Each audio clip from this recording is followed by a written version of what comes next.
আমি হলাম পুরাণ, আমার আলাপ আলোচনা পুরাণ, গভীরতা আলোচনা অনেক দূরের। যারা ওয়াইজিন কুশিত বক্তা তারা এই সমস্ত আলোচনার দ্বারের কাছে যাবে না। তাই আল্লাহর নবী আরো ঘোষণা করেছে, আমি একটা দিনে জাহালা এবং সে মানুষের জন্য মৃত্যুতে আমি হারাম জিনিসের মধ্যে গোটা হালাল করে দিলাম। এবং সে আমাদের বিশ্ব নবী মুহাম্মদুর রাসূলুল্লাহ সাল্লাল্লাহু আলাইহি সাল্লাম খন্দকারের যুদ্ধের মধ্যে উনি চলে গেল।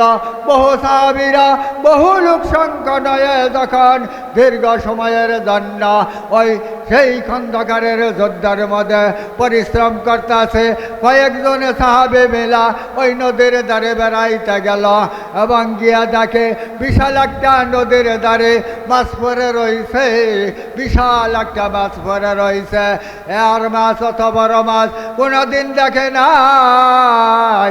ওই মাছটা দেখতে পেল, তখন বলল, সাহাবীরা বলল, আমরা তো ক্ষুধার্ত, এই মাছটা কিন্তু নিরলে কতদিন পর্যন্ত আমাদের খাওয়ার জীবিকা হয়ে গেত, খাওয়া খাদ্য হয়ে গেত, কিন্তু মানুষ এবং মাছটা তো মরা, মাছটা তো মরা দেখা যায়। তাহলে কি করা যায়?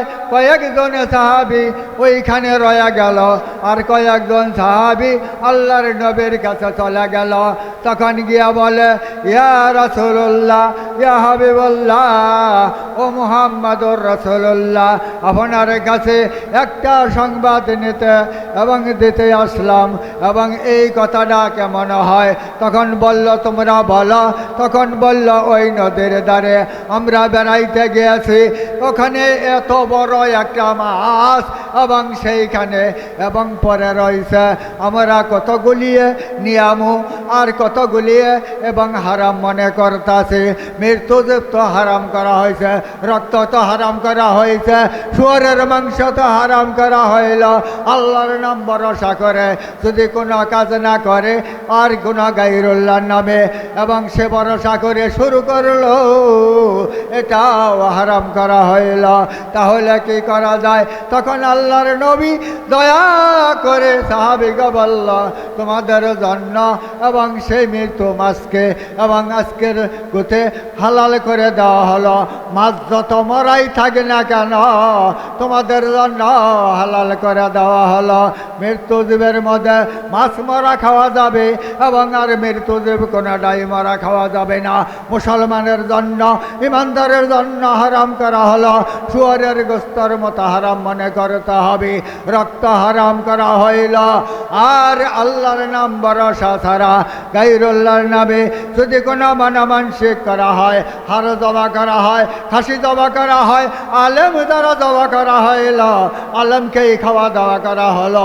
ওইখানে আল্লাহ রাসূলের বিধান অনুযায়ী দোয়া করা হলো, তাও আল্লাহর রাসূল বলছে তাও হারাম, ওটা নিয়তেই হারাম। যত ভালো আলেম দ্বারা জবাই করা হোক, খাওয়া দাওয়া করা হোক, যতই দোয়া করা হোক না কেন, ওই নিয়তের মধ্যেই ভালো না। উহুল্লা বিহি রে গায়রুল্লাহ, ইন্নামা হাররামা আলাইকুম মাইতাতা ওয়া দামা আহলাল খিনজির, উহুল্লা বিহি রে গায়রুল্লাহ। বড় আলোচনা করা লাগে না, আপনারা সাবধান। আমি কিন্তু পুরাণ, এই সমাজের পুরাণ ইমাম, ইমামের আগে যারা থাকে তারা হলো সাবেক ইমাম, আর আমি হলাম পুরাণ ইমাম। দ্বিতীয় পর্যায়ে সিংলা মসজিদের সংগঠনের পরে হযরত আলী মুন্সি 8 বছর ইমামতি করেছিল, আর আমি 200 টাকা বেতনে 8 বছর ইমামতি করেছি, সর্বমোট 13 বছর, এবং 4 বার এই মসজিদের ইমাম হয়েছি। আমি হলাম পুরাণ, আমার আলাপ আলোচনা পুরাণ, গভীরতা আলোচনা অনেক দূরের। যারা ওয়াইজিন কুশিত বক্তা তারা এই সমস্ত আলোচনার দ্বারের কাছে যাবে না।